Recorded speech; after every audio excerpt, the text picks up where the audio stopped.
नमस्ते, मैं वात्सल्य और आप देख रहे हैं स्वधर्म। पूरे देश ने इस 15 अगस्त को आज़ादी की 19वीं सालगिरह मनाई। प्रधानमंत्री नरेंद्र मोदी ने दिल्ली के लाल किले से ध्वजारोहण कर राष्ट्र को संबोधित किया। प्रधानमंत्री मोदी ने शुक्रवार 15 अगस्त 2025 को स्वतंत्रता दिवस के मौके पर कई बड़े ऐलान किए। उन्होंने लाल किले से 103 मिनट का भाषण दिया, जो अब तक किसी भी भारतीय प्रधानमंत्री का सबसे लंबा स्वतंत्रता दिवस संबोधन रहा। क्या रही प्रधानमंत्री के भाषण की प्रमुख बातें, आइए जानते हैं। अपने भाषण के शुरुआत में उन्होंने ऑपरेशन सिंदूर के वीर सैनिकों को सलाम किया। उन्होंने कहा कि सेना को खुली छूट दी गई थी ताकि वे अपनी रणनीति बना सकें, सही समय चुन सकें और दुश्मन को जवाब दे सकें। सेना ने पाकिस्तान की सीमा के भीतर सैकड़ों किलोमीटर तक जाकर आतंकियों के ठिकानों को मिटा दिया। प्रधानमंत्री ने कहा कि पहलगाम में हुए आतंकवादी हमले से हर भारतीय क्रोधित था और ऑपरेशन सिंदूर उसी गुस्से का जवाब है। उन्होंने साफ कहा, अब खून और पानी साथ साथ नहीं बह सकते। भारत ने तय कर लिया है, खून और पानी एक साथ नहीं बहेंगे।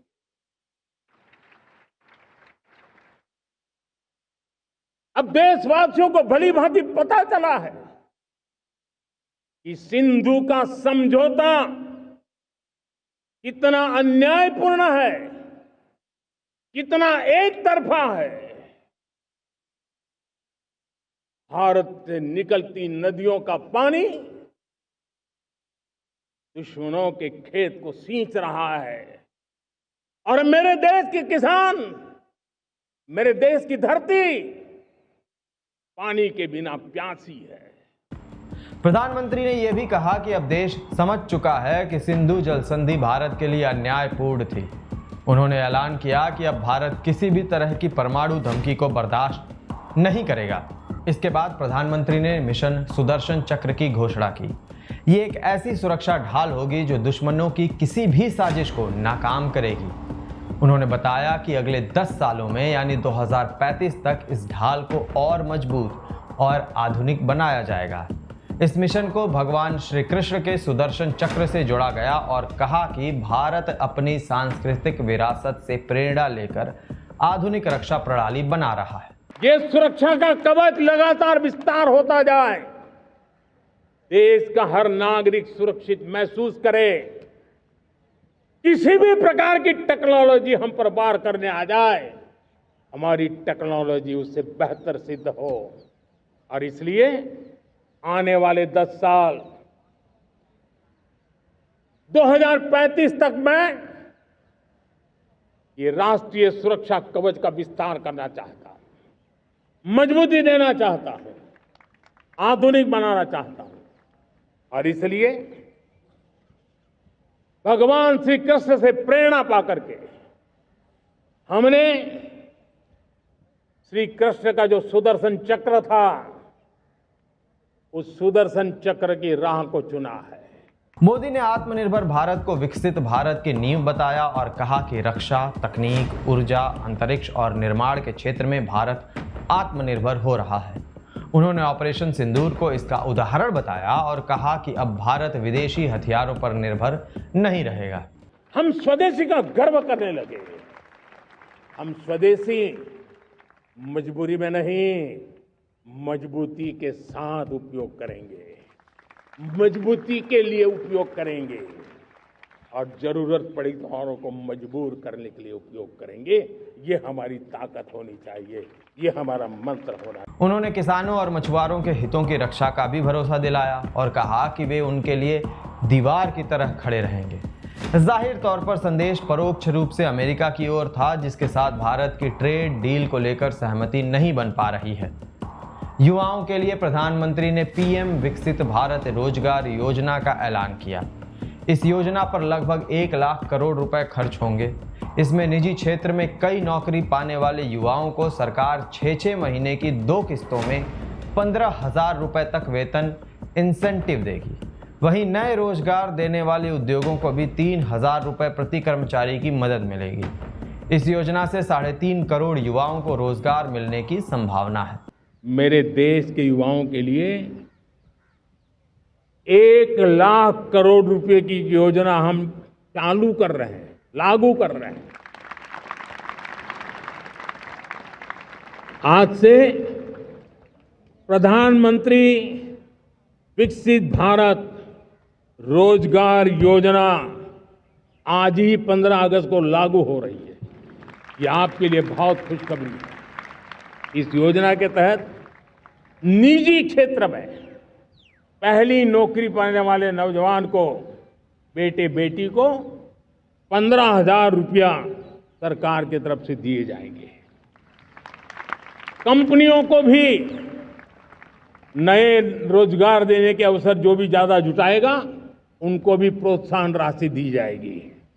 आम जनता और छोटे कारोबारियों के लिए उन्होंने नेक्स्ट जनरेशन जीएसटी सुधार की घोषणा की।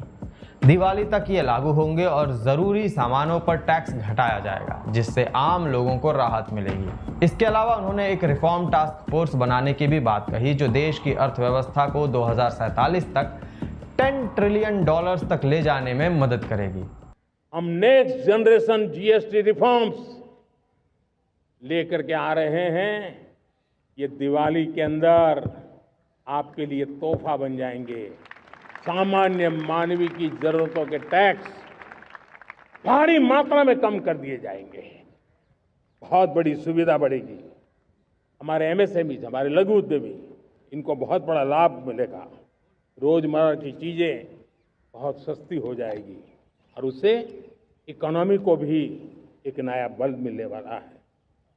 प्रधानमंत्री ने सीमा क्षेत्रों में घुसपैठ और अवैध जनसंख्या वृद्धि को बड़ा खतरा बताया और डेमोग्राफी मिशन शुरू करने की घोषणा की। यह मिशन देश की एकता और सुरक्षा सुनिश्चित करेगा। ऊर्जा क्षेत्र पर बोलते हुए उन्होंने कहा कि भारत अभी भी पेट्रोल और गैस इंपोर्ट पर बहुत खर्च करता है, इसलिए national deep water exploration mission शुरू किया जाएगा और सौर, हाइड्रोजन, जल और परमाणु ऊर्जा को भी बढ़ावा मिलेगा। उन्होंने कहा कि अगले वर्षों में परमाणु ऊर्जा क्षमता को 10 गुना बढ़ाया जाएगा। देश को विकसित बनाने के लिए हम अब समुद्र मंथन की तरफ भी जा रहे हैं। हमारे समुद्र के मंथन को आगे बढ़ाते हुए हम समुद्र के भीतर के तेल के भंडार, गैस के भंडार, उसको खोजने की दिशा में एक मिशन मोड में काम करना चाहते हैं। और इसलिए भारत ने national deep water exploration mission शुरू करने जा रहा है। ये ऊर्जा इंडिपेंडेंट बनने के लिए ये हमारी महत्वपूर्ण घोषणा है। तकनीकी क्षेत्र में प्रधानमंत्री ने कहा कि इस साल के अंत तक made in India semiconductor chips launch होंगी। उन्होंने एआई, साइबर सुरक्षा और डीप टेक जैसे क्षेत्रों में नवाचार पर जोर दिया। 6 अलग अलग सेमीकंडक्टर के यूनिट्स जमीन पर उतर रहे हैं। 4 नए यूनिट्स को हमने ऑलरेडी हरी झंडी दिखा दी है, ग्रीन सिग्नल दे दिया है। और देशवासियों और मेरे खास करके नौजवानों और विश्व भर में भारत की टेक्नोलॉजी की ताकत को समझने वाले लोगों को भी कहना चाहूंगा, इसी वर्ष के अंत तक मेड इन इंडिया, भारत की बनी हुई,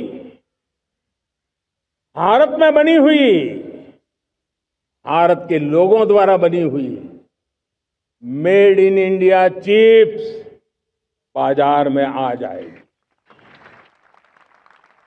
अंतरिक्ष क्षेत्र में उन्होंने ग्रुप कैप्टन शुभांशु शुक्ला का जिक्र किया, जो अंतर्राष्ट्रीय अंतरिक्ष स्टेशन से लौटे हैं।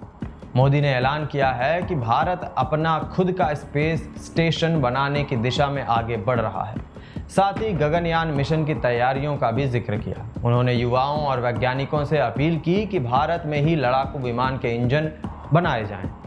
अपने भाषण में प्रधानमंत्री ने आरएसएस की 100 साल की सेवा भावना को भी नमन किया और कहा कि स्वयं सेवक जीवन भर राष्ट्र सेवा में लगे रहे हैं। आज मैं बहुत गर्व के साथ एक बात का जिक्र करना चाहता हूं। आज से 100 साल पहले एक संगठन का जन्म हुआ, राष्ट्रीय स्वयंसेवक संघ। 100 साल की राष्ट्र की सेवा एक बहुत ही गौरवपूर्ण स्वर्णिम पृष्ठ है। व्यक्ति निर्माण से राष्ट्र निर्माण के संकल्प को लेकर के 100 साल तक मां भारती का कल्याण का लक्ष्य लेकर के लक्षावधि स्वयंसेवकों ने मातृभूमि के कल्याण के लिए अपना जीवन समर्पित किया है। अंत में कार्यक्रम का समापन राष्ट्रगान और तिरंगे गुब्बारे छोड़ने के साथ हुआ। प्रधानमंत्री ने इससे पहले राजघाट जाकर महात्मा गांधी को श्रद्धांजलि दी थी। लाल किले पर उनका स्वागत रक्षा मंत्री राजनाथ सिंह और राज्य मंत्री संजय सेठ ने किया। ध्वजारोहण के समय वायुसेना के हेलीकॉप्टरों ने पुष्प वर्षा की और एक ने ऑपरेशन सिंदूर का झंडा भी फहराया हुआ था। तो ये रही प्रधानमंत्री के स्वतंत्रता दिवस के भाषण की पूरी कहानी। इस पूरे भाषण में आपको क्या उचित लगा, क्या अच्छा लगा और क्या मिसिंग था, ये कमेंट करके अवश्य बताएं। धन्यवाद।